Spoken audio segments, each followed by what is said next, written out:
So hello mga ka-chillax, ito nagkaroon tayo ng konting audio problem kaya voice over ko na to intro namin. So ito, meron naman tayong bagong tuklas na e-car showroom. Ayan, kasama ko si paring Pitts. Dito lang yan sa sa Alabang. Ito ang Links & Co. Yan, sa Auto Icon. Dito lang yan sa Alabang. So as you can see, yan yung Alabang Zapote Road. Ayan So yan ang address. So ito, bagong-bago to. Alam nyo, mahilig tayo tumuklas ng mga bago. Kaya ito, pinuntahan natin, pinasyalan natin. Tingnan natin kung anong bago. So ito pala, hindi lang pala hybrid, kundi meron din silang gasoline powered cars and SUV. Kaya wag tayo patumpik-tumpik pa. Mga ka-chillax, let's go! So yun, saktong-sakto, nandito si Sir. Sir, pakilala ka naman. Hello, I'm Albert Trevino from Link & Co. Alabang and welcome dito sa showroom natin featuring the Link & Co. 01 plug-in hybrid. Wow, plug-in hybrid pala to, Sir, no? Yeah. Yes, sir. 01, so ibig sabihin parang mga naunang parang original, nauna. Yes, sir. Actually, si 01 ang flagship vehicle natin kasi siya yung pinakaunang nirelease ni Link & Co. from 2016. Wow, nice. So sir, bago mo sir ikutan, ano ba unahin mo natin yung exterior nito? Exterior natin, sir. So, yung obviously na-highlight natin dito is yung ating daytime running light na inspired from the Aurora Borealis, which is the northern lights from sa mga Arctic na nakikita natin na very wavy. Ito yung kalalabasan niya. Ito pala yun. Yun mismo yun. And then, to denote na hybrid siya, meron siyang blue strip dito sa harap niya. Ito sir, strip lang, no? Hindi naman to ilaw, no? Hindi siya, strip lang talaga siya. Plastic painted strip lang yan. And then, ito yung pinaka-logo natin. Ang meaning ng logo natin is from getting disciplines from both the Western automotive industry and the Eastern automotive industry niya. Wow, yung pala ibig sabihin nun, sir, no? Ayan. So dito naman sa ating bumper, ano makikita natin dito? Makikita ko may mga sensor. May mga sensors tayo dito, sir. Kompleto tayo sa sensors niyan. And also, punta rin tayo sa may bandang gitna. Although hindi siya halata, sensor din yan. Mas malaki yan. For kasi meron tayong ADAS dito. May ADAS. Ito ba sir ay naka 360 degrees na? Yes, sir. May 360 degree camera tayo dito as noted nitong maliit na camera sa gilid nung sa mga gilid niya. Sa mga side mirror, side mirror. Sa gulong natin, sir, anong sukat ng gulong? Size ng gulong natin is 20 using Continental Eco Contact 6 na run flat na yan. Which means, pag nabutasan kahit ng maliit yan, pwede pa kayo tumakbo. Wow! Ganun katibay itong gulong na ito, no? So, kahit na-flat ka, pwede mo itakbo, kahit ilang kilometers pa. May certain mileage yan. So as much as possible, dapat makahanap talaga kayo ng vulcanizing shop niyan para at least ma-repair na maayos. So sir, papansin ko may sticker dito, tsaka to. Yes, sir. Actually, ito yung pinaka-charge port natin para dun sa battery natin. So siya rin yung responsible para sa pagpa-power up ng electric motor natin. So ito sir, itong side mirror ba ay retractable? Actually, sir, automatic yung natutupi. Automatic. So, ito yung pinaka-camera niya. Ayan, may camera ng 360, no? 360 na yan. Ayan. So, pansin ko dito, ano rin to, no? Parang push button na rin. Yes, sir. Ito yung pinaka-lock and unlock niya. Pag dito, lock yan. Touch. Ayun. So, touch na siya, no? Nice. Actually, dito naman, sir. May ano ito, sir? Ito yung sa roof rack na tayo niyan. And also, two-tone yung body natin. So, black itas niya tapos body color dito sa ibaba. Again, blue strips. Blue strips, no? Parang naka-highlight lagi yung blue strips. Highlight lagi na hybrid yung unit natin. Also, brake din tayo katulad sa harap. Meron din pang-lock and unlock niya. Ayun, kahit sa likod. Lahat ng pintuan natin dito, meron. Nice. Plus denoting ease of accessibility. Ayun. Ganda, ganda na loob pre, no? Oo, maya-maya, pasok tayo dito sa likod. Mamaya tayo dyan. Sa likod naman, ito yung pinaka-ilaw natin. Naka-LED sa tayo niyan. Energy Cube LED ang tawag natin dito. Anong tawag na, sir? Energy Cube. Energy Cube. Oo nga, no? Kasi parang cube nga yung design niya. Alala ko tuloy yung Transformers, mga Energy Cubes. Diba? Halos ganun na yun, sir. Oo, no? Ayun. Tapos nandito sa baba, yung pinaka-camera niya. Yan, 360 camera dito. Again, sensors, tapos ito yung sa fog lamp naman niya. Oh, may fog lamp, no? So, ang liwanag nito pag umaatras.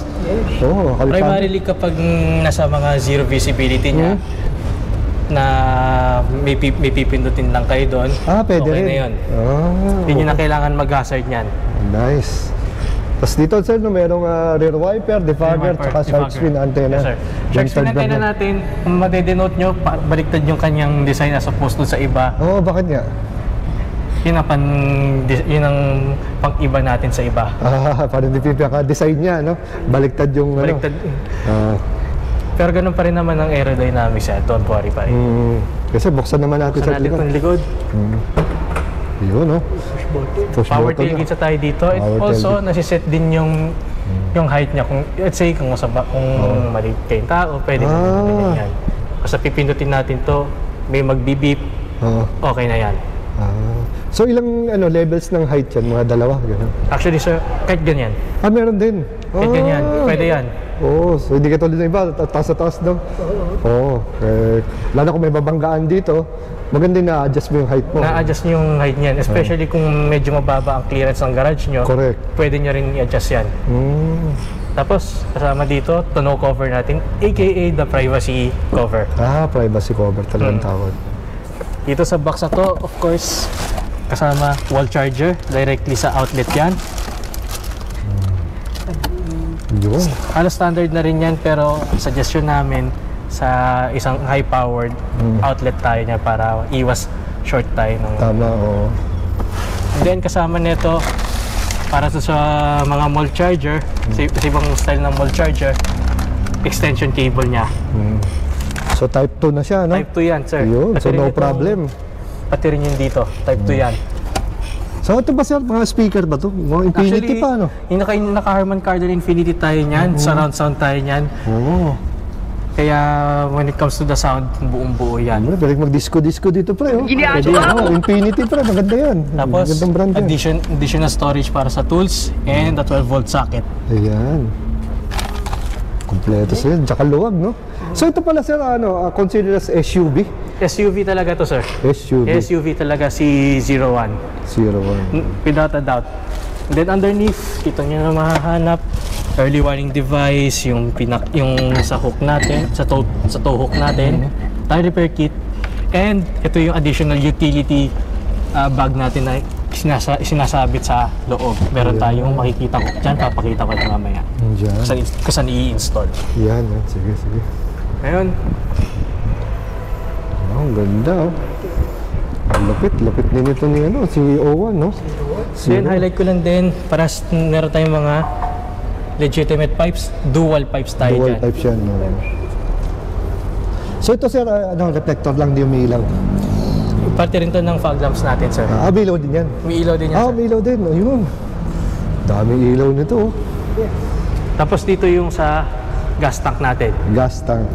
So again, ilan ang capacity nung fuel tank natin? Ng fuel tank natin? 46 liters tayo. Alan? 46 liters. 46 liters? Oh, dami rin, ha? Dami ng 46 liters, eh. O sir, bago tayo pumasok, sir, ano ba mga basic specs nitong natin? Yes, sir. Mga Basic range, specs ganun. natin dito, meron tayong 1.5 3-cylinder turbo gasoline engine. Powered, rated at 262 horsepower with a combined torque ng electric and gasoline engine at 425 Newton meters of torque. Tapos yung battery naman natin sa baba, 17 kWh tayo niyan. 17 With an EV range of 69 kilometers and hybrid range of 72 kilometers. Wow. Kapag combine naman tayo with gasoline yan, up to 800 kilometers ang pwede niya itakbo. Layo. Pre, 800 kilometers. Isang go yun. Yun ang maganda sa sir, sa hybrid, no? Wala ka masyadong, hindi ka makakaroon sakit ng range anxiety, Tapos, andito tayo sa driver's cockpit naman natin. Of course, yung pinaka-adjust na natin para sa mga salamin natin. Lahat yan, power and automatic. So, may dalawang lever yan. Pag nakapangalawa tayo niyan, automatic nang bababa yan. May automatic na bababa. Hindi na yung pag ganun-ganon, no? Yes sir, hindi na tayo yung pa-isa-isa. Pa-isa-isa, no? And to manually close yung mga side mirrors natin, ipindutin lang natin parehas itong LNR niyan basta umaandar yung sasakyan. Tapos ito yung lock and unlock niya. Nice. Again, going up, nandito yung pinaka memory seat niya for the driver. Pero hindi lang yun pang memory seat. Kaya rin niyang i-memorize kung ano yung setup mo para sa side mirror. Kaya. Sana all. Pati sa'yo, so hindi ka na kailangan mag-adjust, no? Hindi mo na kailangan mag-adjust yan. So, especially kung karamihan sa atin na may asawa, na kung mas pataas sa kanya, sa inyo mas mababa, masisave niya yan. So, kahit pa paano, it saves time din, di ba? It saves time din yan. Galing. It saves time yan. So, pasok naman dito tayo sa loob. Dito muna tayo sa may baba. Itong knob na to, para to sa brightness ng interface natin sa loob sa may instrument cluster and sa infotainment system natin. Ito yung pang manual override niya. If ever na hindi kayo naka-fix dito. Dito, isang pindot niyan mag-unlock sa gas tank. Pero pag hinod natin for 3 seconds, bubukas ang charge port natin. Dito. Yan sir, makikita nyo nakabukas ngayon ang charge port natin. Oo nga, no? Type 2. Nandun yung buksanan. Type 2. Type 2, yun, naka-type 2 na yan. Nice. Saka maganda, may ilaw, sir, no? Yan din yung pinaka-status indicator niya. Pag nakadilaw siya, may mali sa charge port, sa cable, or hindi siya nagcha-charge niyan. Yun yung denote niya. Pag blinking green, nagcha-charge siya. Static green, full charge. Full charge, ayun. As easy as that. Ang galing. So may may palatandaan. May palatandaan tayo. Hindi yung basta titingin ka pa sa gauge kung fully charged na ba. Hindi na kayo titingin sa through the glass niyan. Dito na kayo titingin. Kasi merong color indicator. Color.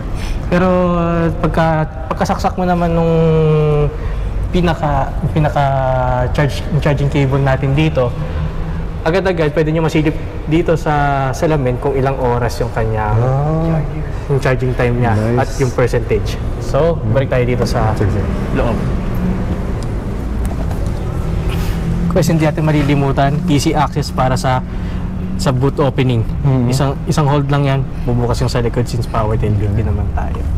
So, pwede natin start yung unit. Wait tayo. Pag narinig yung tatlong beep na yan, nagsa-start na yung unit niyan.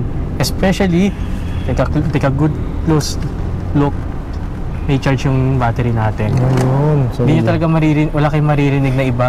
Especially kung bigla nyo lang maiiwan na umaandar yung mga blower and aircon niya. Tapos ito naman sa kaliwa, ito naman yung kanyang fuel gauge. Yan. Natitake niya, charge cover is open, lalo na umaandar siya. So, yun nga. Dito nyo rin makikita yung status niya sa oil, yung sa trips. Ito kung nakakonect yung phone nyo, especially sa Bluetooth niyan. And then yung status niya kung nagre-recharge or nagdi-discarga ng battery. Ito para sa maps yan kung nakakonect ba kayo sa Android Auto or Apple CarPlay. And also, wireless pala yun.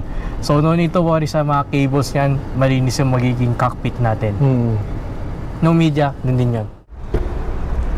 Okay. Takas pa tayo dito sa loob. Pero, so ito pala sir, dito sa passenger side, naka-manual lang pala tayo. Ayan.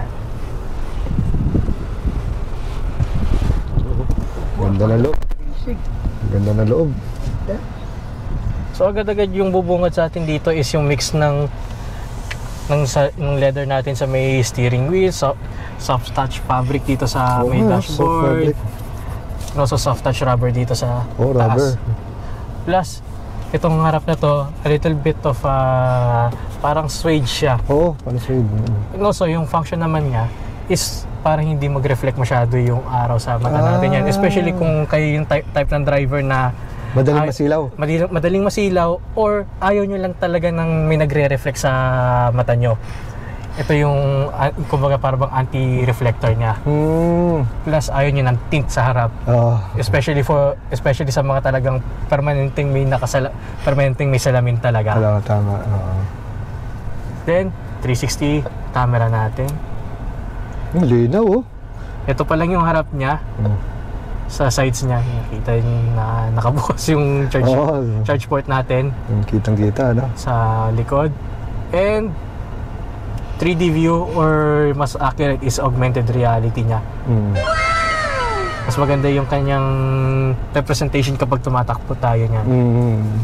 By the way, pag umabot pala tayo ng 40 kilometers per hour, hindi na natin ma-access ang 360 camera natin for safety purposes na rin natin yan.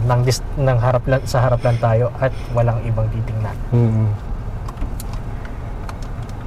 Ayun, i-home natin yan.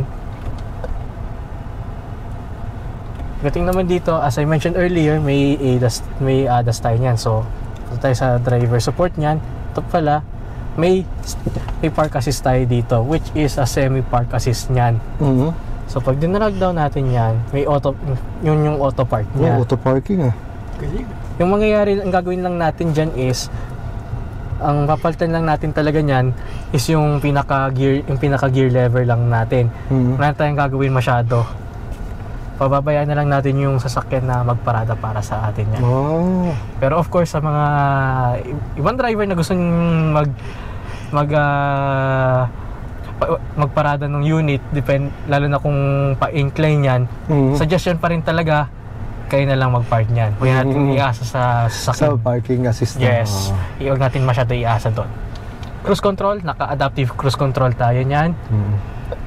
Traffic sign recognition, especially kung medyo bagito yung nagda-drive dito tapos may magulang sa tabi, tinuturuan yung anak. Magandang palatandaan niya na kung lumalagpas siya sa speed limit niyan. Yun. Lane assist, lane keep assist, meron din tayo dito. Pero as opposed to sa iba, hindi siya aggressive. Talagang palatandaan lang na medyo mag-stiff lang yung isang side niya. As opposed sa iba na talagang ikakabig ka. Galing. Collision avoidance, yung sa sensitivity niya, it's more of kung gaano kalayo yun. Yung cross traffic alert, meron din siyang cross traffic alert, which means para sa mga pedestrians and bikers. Mali-detect niya dito sa ating instrument cluster. Lalabasin dito kung may mga tao or bisikleta. Tapos additional natin, pag sa windscreen wiping, galing sa mga maglilinis ng sasakyan natin, meron tayong screen wiper service position, which means pag pinindot natin yan, parang service mode na siya. Yan yung tinatawag na ng service mode. Okay kakaiba rin yan Yeah. Interior lights natin, yung courtesy lighting, which is bubukas yung mga ilaw natin. May mga may ambient light pa to? Yes sir, may ambient lights tayo dito, as you can see dito sa ito no? pati rin sa ilalim. Wow, galing. Yung sa paanan nyo, kung makikita nyo sa mga puti ng swelas nyo, nakikita nyo yung pagkapula nya. Suggestion namin para at least hindi mahirap yung pag-connect nya, uunahin natin lagi yung sa pag-connect sa Bluetooth. Always Bluetooth first. Tapos saka natin susunod si CarPlay or si Android Auto niyan. If all else fails or kung gusto niyo lang mas mabilis ang charging niyo nang wala dito sa wireless charger natin, dito natin kabig. Meron tayong additional ports dito sa loob and also a 12 volt socket niya. Dami In which both ports pwede siya sa Android Auto and Apple CarPlay kung gusto niyo ng wired. Ngayon pagbaba natin dito, ito yung pinaka gear shift natin. Ganda. As opposed sa iba na may dalawang notches yan, pa isa-isang hatak lang sila, pa isa-isang hatak lang yan. Plus additional safety lang din yan na alam nyo kung ano yung pinaka gear natin. Tama. Ngayon nakapark tayo. Ngayon, taka kayo. hindi ko pala nabanggit na naka dual clutch transmission tayo dito. Dual clutch ba to? Yes sir, which as opposed sa ibang hybrid na dedicated hybrid transmission or parang CVT yung style niya. Ngayon, paano ka mag-shift niya? Paano ka mag-manual shift niyan? Gigilid natin siya. Gigilid. Kaya nakikita niyo po dito, yung medyo faint na M dito sa cluster natin. Pag nailipat natin yan dyan, as a manual mode na siya. Nang lipat tayo dito, ito yung, of course, ito ang ating handbrake, auto hold, hazard, and drive mode. Ngayon punta tayo sa drive mode. Meron tayong tatlong drive modes. Meron tayong pure, hybrid, and power. Ngayon, nakikita ko sa inyo dito, sa baba, naka-hybrid tayo. Ngayon, ilipat ko sa pure. Ito sir. Ayun, kita pala dito. Ilipat natin, naka-pure tayo ngayon. Parang wala pa rin nagbago since, yun nga, battery pa rin ang kinukuhanan niya ng power niyan. Tama. Pero once na lipat natin sa power, ayan, panarinig ko na yung ano. umaandar na yung makina natin niya. Hindi kami sure kung maririnig yung konting yanig sa makina niyan. Pero umaandar talaga yung makina natin ngayon. Yung 3-cylinder 1.5 turbo na engine natin. Nice. And even so, mamaya na lang sa test drive, siguro natin i-demo ng mabuti yung engine. Sige. Lipat ko na lang uli sa pure. Sige. Ang ganda sa hybrid, ano? Then, ito yung volume knob natin and also play pause para sa radio niya. So, no need na dito tayo sa screen na magkakalikot niyan. Equals to better safety. Cup holders natin. Tapos meron din dito additional net for storage option. Glove compartment. Ito ipipindutin para ayun, doon pala pindutan. Tapos meron din siyang kasamang vest. Kung sakaling gagamit yun nga, mabutasan kayo ng gulong, gagamitin niyo yung tie repair kit. Kita rin kayo aside dun sa early warning device. Ang safe na safe tayo. Correct.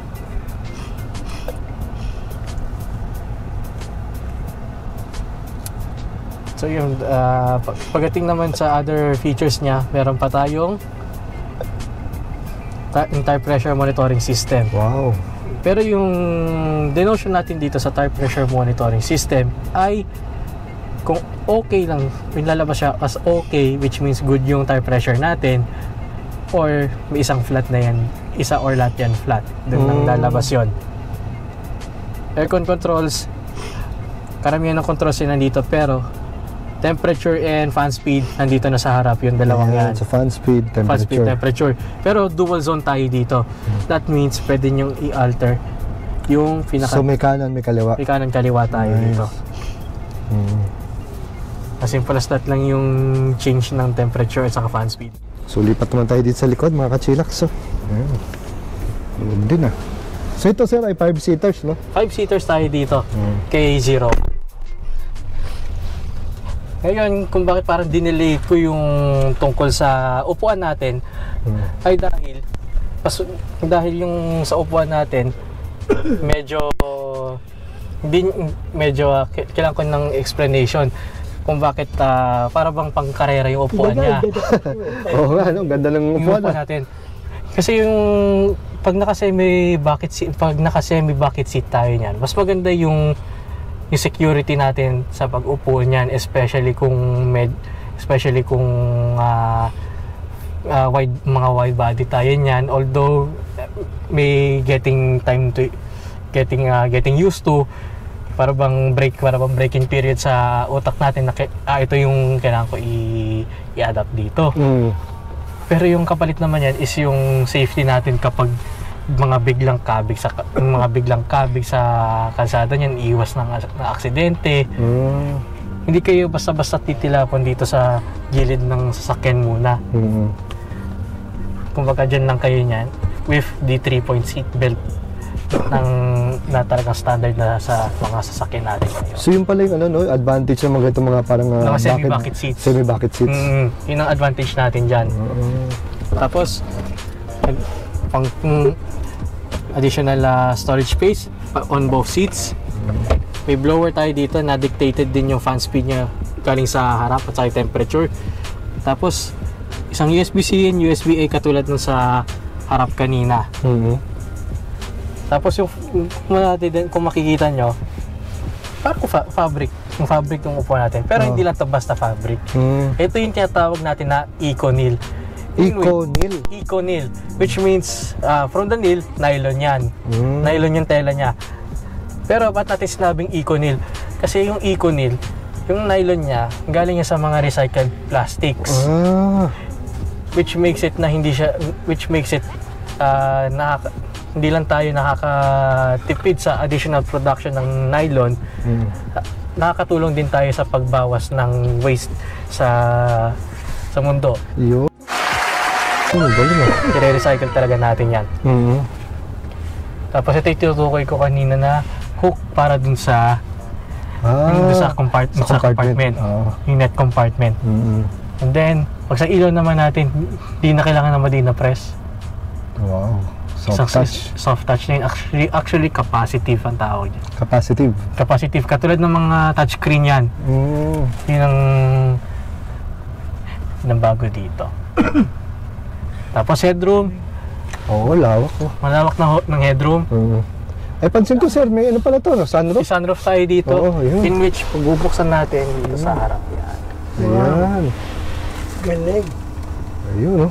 Kita mo yung buwan. To Moon in the Stars play. Pwede kang muni-muni dito. Sakto, sir. Ayun, no? Plus, factory smoke na yung mga glass natin dito. So, at least kung okay na sa inyo to, na hindi nyo kailangan patintan, pwede na yan. Kung gusto nyo ng additional na mabawasan yung init, pwede nyo patintan. Pwede patin na. Pwede pa rin naman yan. And then, isa pang katak. Ayun, may moonroof pa. Wow, may moonroof. Tama ba, moonroof? Oo, pwede kayo lumabas. Tama, sir. Moonroof, sunroof muna, tas moonroof. Yes, sir. Yung moon yung dito sa harap. Okay. May moonroof, oh. Pre, pagkatuwak mo ka ng politiko, pwede kang itaas mo ulo mo dyan, kaway-kaway ka. Oo, di ba? Yun, oh. Ang mga konsehal pre, barangay tanod. Okay. Ang galing yun. Baka maipit ka pre, huwag mo tatas kaway mo, maipit ka. Ang galing, di ba? Although may safety naman yan, let's say maipit yung braso natin dyan, parang katulad lang din nung pinaka-tailgate natin na may safety na... may safety. So, automatic mag-stop siya? Mag-stop siya. Pag nandyan yung braso mo, pag nakadetect na may mababangga, as much as possible, iwasan pa rin natin. Oo nga. Ay! No, pre, stig na. Tapos na yung date nyo, pre. Pwede na, di ba? Wala na yung araw, wala na yung bagyo na. Sarado mo na, pre. Paano pag kandidato ito, mag-election, pwede. Oo nga. Makaway-kaway na. Stig, oh. Ganda, very luxurious. Ganon din yung mixer sa mga sidings natin. Yes, sir. Yung may rubber pa rin sa gilid, tapos leather sa baba, and then yung red LED natin para sa ambient lights. Ika nga sir, no, yung parang pinaka-make niya, parang 3 klase, no? Hindi katulad ng iba, parang 1 klase lahat, no? Ang dami niyang combination. Doon kami nakakaiba sa ibang brand. Oo nga eh, iba-iba yung make eh. Yung pinaka-feel ng unit ang binabayaran natin dito. Yung pala yun. Ganda, so may bulsa rin dito, may speakers, may lagyanan dito. Armrest natin. Ito. With cup holders na rin. Ayan. Pero ito mag-drinks dito pre, oh. Tapos pag tinupi pala natin yung upuan, naka 60-40 yan. Dito lang yung kanyang latch. Ayan. Ito yung 40% niya. Ito yung 60. Ito yung 60, sir. 60. Okay. Ito yung 60. Tapos may ISOFIX na rin yan sa mga may child seats. Yun. And dahil sa laki ng cabin space natin, sir, pakita niyo lang kung gaano kalaki talaga. Kahit i-video niyo ako kung gaano kalaki. Ganyan kalaki yung space natin. Ito, driving position ko na to. Driving position ko na tong nasa harap na yan. Tama. So, kaya niya ito isang bulky seat para sa size ko mismo. Oo nga, no? Ganyan siya kaluwag. Maluwag talaga. And also, pakita ko rin yung sa legroom. Ganyang kalaki. Oh, luwag. Medyo mataas pa yan. Technically, medyo mababa pa dapat to. Pero yung haba, yung length niya, kasya dito isang malaking tao. Walang problema. Kahit foreigner, no? Makakahigayan ng komportable dito. Nice. Nakaganyan pa yan. Oo nga. Chill na chill lang sila. Chill talaga. Wala tayong problema dyan. Also, may hook tayo dito for sa mga hanger ko na. Tapos airbags natin. Ay, airbags sila na. Airbags natin, 7 airbags tayo dito. As usual, yung 6 dalawa sa harap, isa sa steering wheel, isa sa dashboard sa passenger. Dalawa pa dito sa gilid. Sa may mga pillars. Tapos isa dito sa gitna. Hindi yung additional na dalawa sa gilid na upo. So very safe talaga siya, no? Safe talaga tayo dito, sir. Safe na safe. Regarding sa ating warranty?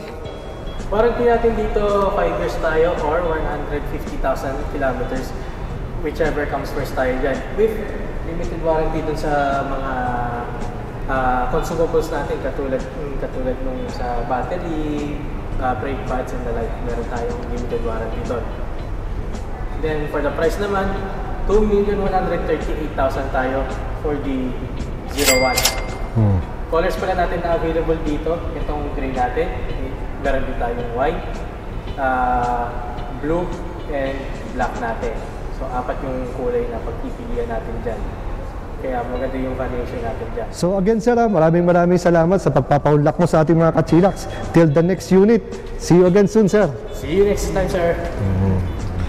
And then kapag kaka-PMS din pala tayo, dito rin sa Alabang dadalhin. Also, another freebie pala natin, may 2 years free PMS tayo sa unit natin. Nice. Or up until 40,000 kilometers.